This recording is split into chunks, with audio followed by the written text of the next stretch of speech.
नमस्कार दोस्तों, मैं आशुतोष अस्थाना आप सभी लोगों का आपके अपने चैनल बाजार बैठक और विश्लेषण के लिए अस्थाना ट्रेडिंग स्कूल में हार्दिक स्वागत और अभिनंदन करता हूं। आज का टॉपिक सबसे सेंसेशनल, सबसे ज्यादा ट्रेंड करने वाला है, जिसमें आप सभी लोगों की नजर लगातार बनी हुई है। दैट इज आईपीओ ऑफ जियो। जियो के आईपीओ के बारे में हम और आप यहाँ पर चर्चा करने के लिए बैठे हैं, लेकिन अभी पूरी तरीके से उतना डेटा तो निकल करके नहीं आया, क्योंकि अभी तो वो प्लानिंग के अंडर में है। लेकिन उससे जुड़ा हुआ एक बहुत बड़ा विषय आप सभी लोगों को जानने की आवश्यकता है। अगर मैं आप लोगों से कहूं कि जियो के अर्ली स्टेज में 48 से 50 करोड़ रुपए निवेश किए गए और 6 साल में वही निवेश जो है वो 5800 करोड़ रुपए हो गया, तो यकीनन ये बात मानने में बहुत चैलेंजिंग लगेगा, स्वप्न से कम नहीं लगेगा। लेकिन ये कोई फिल्मी कहानी नहीं है, ये एक रियलिटी की कहानी है। ये भारत के कॉर्पोरेट इतिहास की सबसे बड़ी वेल्थ क्रिएशन की कहानियों में से एक कहानी, और इस कहानी का जो सबसे सुपरस्टार हीरो है वो है जियो प्लेटफॉर्म। अब यहाँ पर समझने की बात यह है कि कहानी 2020 में हम लोगों को सुनने और समझने को मिली थी, जब जियो का रेवोल्यूशन डिजिटली एक्सपेंड कर रहा था। लेकिन अगर मैं आपसे कहूं कि ये कहानी 2020 में नहीं शुरू हुई थी, बल्कि इसकी फाउंडेशन, इसकी नींव जो है 16 साल पहले रख दी गई थी। हाँ, साल 2010 के आसपास रख दी गई थी, जब पूरे देश में 4G शब्द लोगों को ठीक से नहीं पता था। हमारा और आपका अनुभव रहा था, आपको पता होगा, आपने भी एक्सपीरियंस किया होगा। उस समय जो है अपने मोबाइल के टावर में जो है एक संसार का चिन्ह बना होता था और वही घूमता था, उसी में हम और आप इंटरनेट पर एंटरटेन होते थे। तो वो 4G उस समय ही कोई व्यक्ति प्लान कर रहा था। एक कंपनी थी, आई होप आपने नाम सुना होगा, इन्फोटेल ब्रॉडबैंड।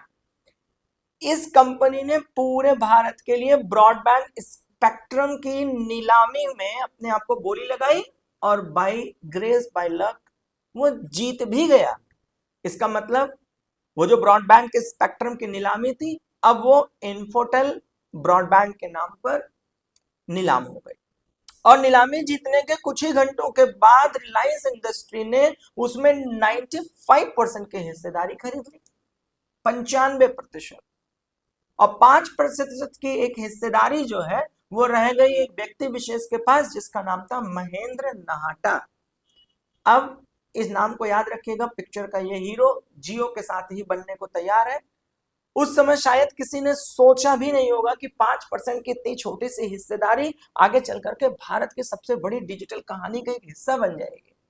भाई, अपने आप में अविश्वसनीय नहीं लगता? 5% मामूली सा लगता है, लेकिन अगर किसी भी कंपनी का फंडामेंटल बहुत इंपॉर्टेंट है, मॉड्यूल बहुत इंपॉर्टेंट है, यूएसपी बहुत इंपॉर्टेंट है, मार्केट फिट है, प्रोडक्ट फिट है, तो ये मान कर चलिए कि आपका निवेश एकदम इसी कहानी को दोहरा सकता है।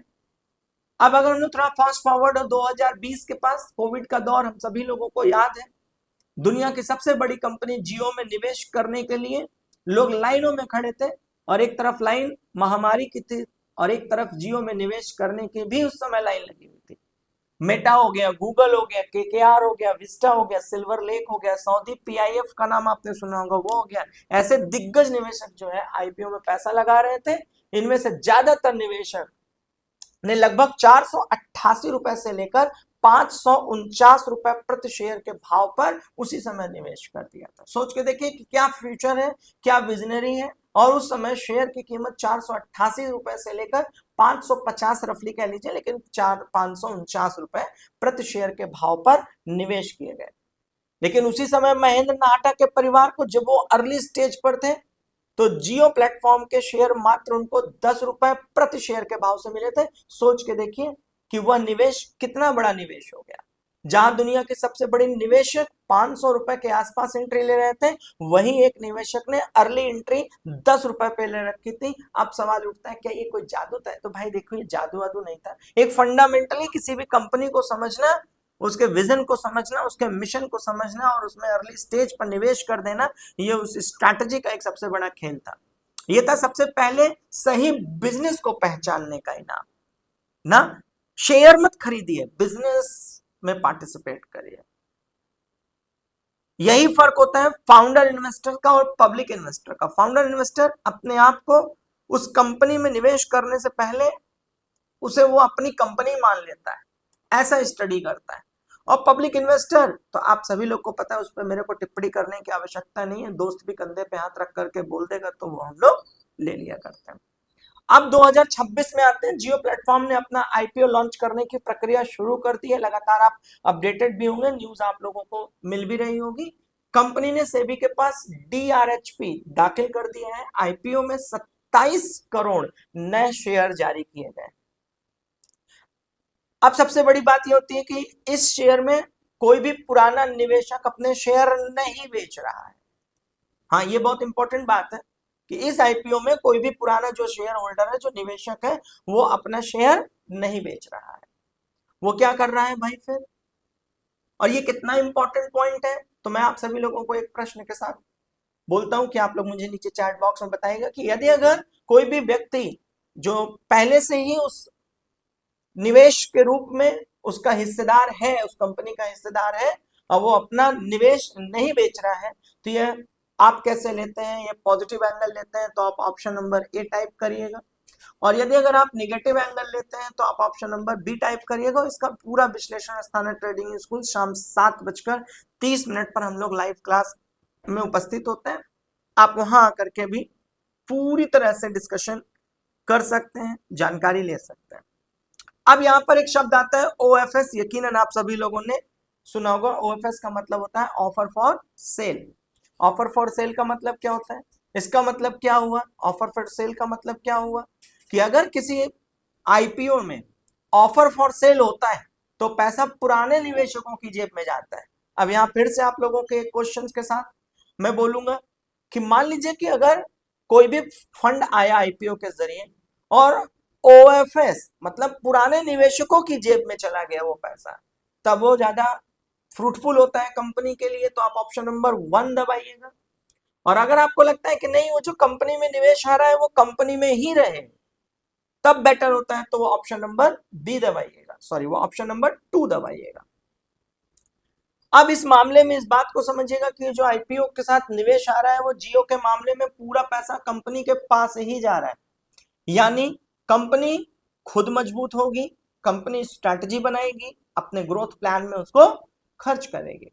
आईपीओ में जुटाए गए फंड से लगभग 27,500 मतलब 27,500 करोड़ अपनी टेक्नोलॉजी बिजनेस के कर्ज को कम करने में लगाई, क्योंकि आपको भी पता है फंडामेंटल रिसर्च अगर आप करते होंगे तो आप जानते हैं कि एक इक्विटी टू डेट रेशियो होता है, और किसी भी कंपनी के ऊपर जो डेट का एल्गोरिथम है उसको समझना, उस डेट के पैटर्न को समझना, उस डेट को रिटर्न करने के तौर तरीकों को समझना, ये एक बहुत इंपॉर्टेंट मुद्दा है।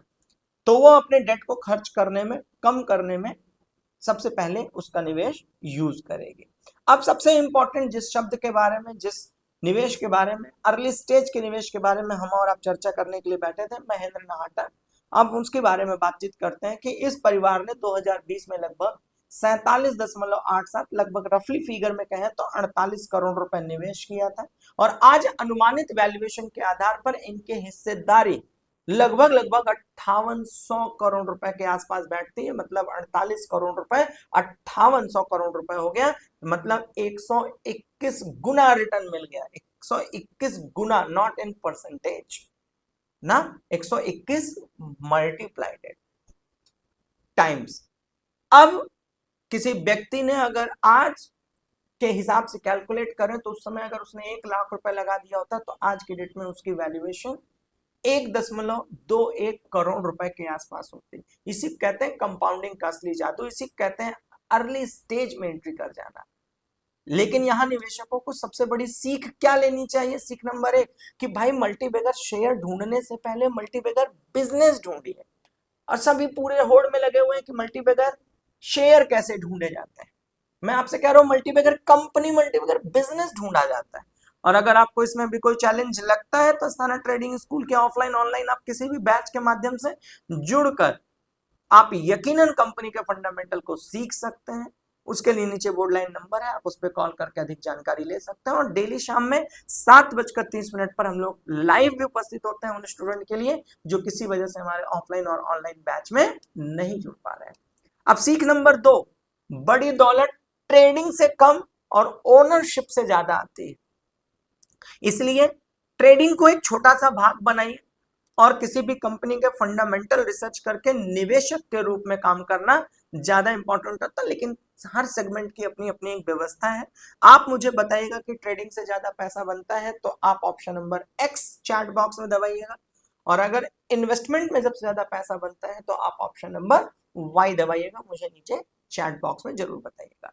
अब सीख नंबर 3, हर आईपीओ पैसा नहीं बनाता, लेकिन अर्ली स्टेज में अगर आप किसी भी कंपनी में अपने इन्वेस्टमेंट को कर देते हैं और वो अगर कंपनी के अंदर दमखम है आईपीओ ले आने के लिए और आईपीओ तक जाने के लिए, तो यकीनन आपका पैसा बेहतर बनता है। जो एक लास्ट, अगर आप कई सालों का डेटा उठा के पैटर्न को चेक करेंगे तो आप इस बात को सच होता हुआ पाएंगे। आज जियो भारत के लगभग 52 करोड़ से ज्यादा ग्राहकों तक पहुंच चुका है और देश के डेटा ट्रैफिक का सबसे बड़ा हिस्सा यही संभाल रहा है। अब सबसे बड़ा सवाल क्या है कि क्या जियो का आईपीओ भी निवेशक के लिए अब अगला बहुत बड़ा अवसर बनेगा, या फिर इतनी बड़ी वैल्यूएशन के बाद रिटर्न जो है वो सीमित रहेंगे। अब इसका जवाब तो भाई लिस्टिंग और वैल्यूएशन जब भाव तय होगा तो उसी समय ही विश्लेषण और बेहतरीन और व्यापक रूप से हो सकता है। उसके लिए आप बाजार बैठक और अस्थाना ट्रेडिंग स्कूल दोनों को सब्सक्राइब करिए, जिससे कि आपको समय पर जितने भी अपडेट्स आए वो आपको समय के साथ मिल सके। टेलीग्राम चैनल भी ज्वाइन रखे रहिए इंस्टेंट किसी भी प्रकार के अपडेट्स के लिए। अब एक बात तय है कि महेंद्र नाहटा की इस कहानी आने वाले समय में वर्षों तक बिजनेस स्कूल और निवेशकों के बीच में चर्चा का विषय जरूर बनी रहेगी। क्यों? क्योंकि शेयर बाजार में सिर्फ पैसा शेयर से नहीं बनता, मैंने आप लोगों को लगातार बताया है। डिसीजन मेकिंग पावर और किसी भी कंपनी के फंडामेंटल रिसर्च बहुत महत्वपूर्ण है। सही समय पर लिया गया फैसला व्यक्ति को बड़ा बनाता है। तो इसी के साथ आप सभी लोग अपना ख्याल रखिए और अपने ख्याल का भी ख्याल रखिए। अन्य किसी भी अपडेट के लिए अस्थाना ट्रेडिंग स्कूल डेडिकेटेड है आप तक सबसे पहले उस विश्लेषण को पहुंचाने के लिए। उसके लिए आप संस्था को सब्सक्राइब करे रखिए और डेली शाम में 7:30 बजे संस्था के साथ लाइव क्लास में जुड़ना बिल्कुल मत भूलिए। तब तक के लिए आप सभी लोगों को बहुत बहुत शुक्रिया, धन्यवाद, थैंक यू।